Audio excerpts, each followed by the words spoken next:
Zaman dulu rakyat hanya nyicil untuk yang penting saja, contohnya rumah. Untuk gaya hidup seperti iPhone kamu harusnya nabung dulu. Tapi rakyat sekarang apa-apa nyicil, apalagi beli apa-apa pay later. Kalau tidak ya pakai pinjol. Pas beli enak waktunya bayar mumet ndasmu toh.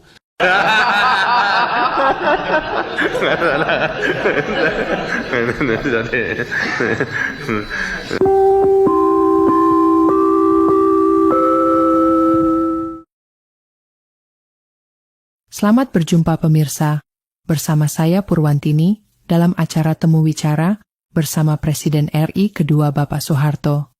Selamat sore Pak Harto. Bagaimana kabar Bapak? Kabar saya baik-baik saja. Bagaimana kabar rakyat pada waktu sekarang? Enak zamanku tuh.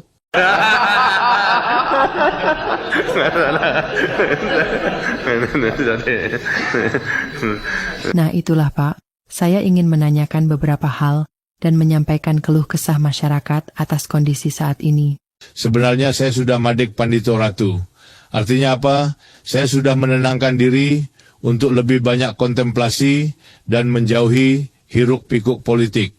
Tapi setelah melihat kondisi daripada rakyat, maka saya bersedia bersuara dan menyumbangkan daripada pikiran-pikiran saya agar rakyat hidupnya menjadi makin baik. Terima kasih Pak. Sebelumnya izinkan saya menanyakan, apa kesibukan Bapak saat ini? Ya saya lebih banyak menikmati waktu luang. Zamannya sekarang sudah beda dengan zaman saya dulu yang jadul. Kalau dulu saya meluangkan waktu untuk memancing atau main golf, sekarang saya lebih banyak duduk dan scroll-scroll media sosial saja. Bapak senang memperhatikan medsos juga ya?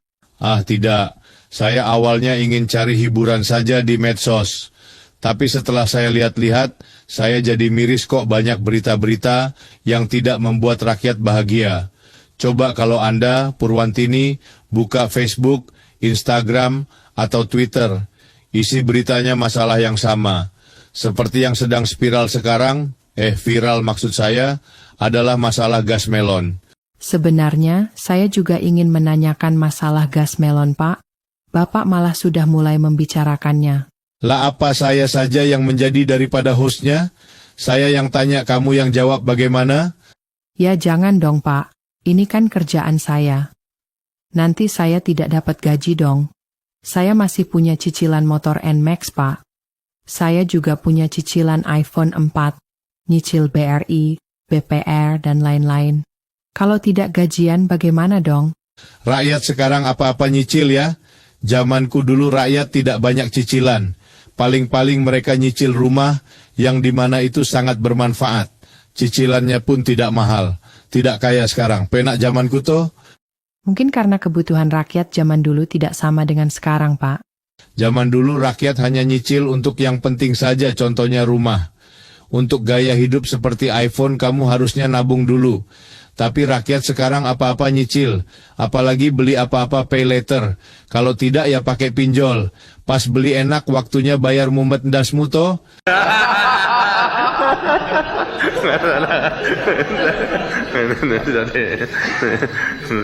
Memang kondisinya seperti ini, Pak. Begini, sebenarnya prinsip daripada kebutuhan itu ada 3. Mau diterangkan di sini? Ada 3 yaitu kebutuhan primer, sekunder, dan tersier. Kebutuhan primer itu apa saja? Sandang pangan dan papan. Kebutuhan sekunder misalnya menyekolahkan anak. Kebutuhan tersier apa? Yaitu kebutuhan yang hanya untuk gaya hidup. Terus bagaimana Pak? Zamanku dulu saya membuat daripada program yang namanya Gerakan Gemar Menabung. Ini salah satu visi saya untuk membangun kualitas daripada masyarakat.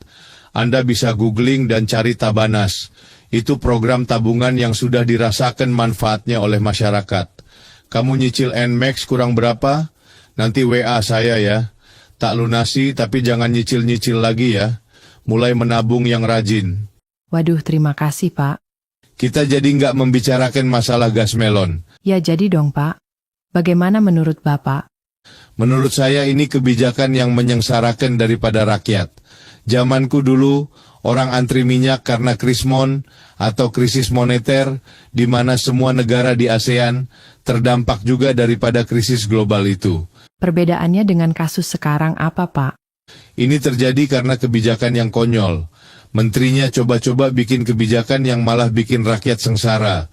Negara tidak boleh dimain-mainkan dengan kebijakan yang coba-coba seperti itu.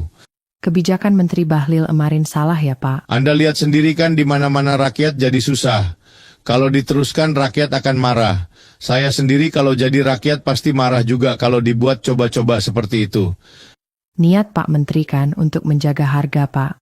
Begini, kita ambil contoh harga rokok atau sabun saja. Dari pabriknya dipatok harga tertentu, kemudian mekanisme pasar bekerja dengan sendirinya. Sampai warung kecil, wajar mereka ambil keuntungan yang tidak seberapa. Misalkan warung kecil, kemahalan, yang beli pasti cari ke warung lain. Pabrik rokok saja bisa mengendalikan stabilitas harganya, masa negara tidak bisa urus gas melon?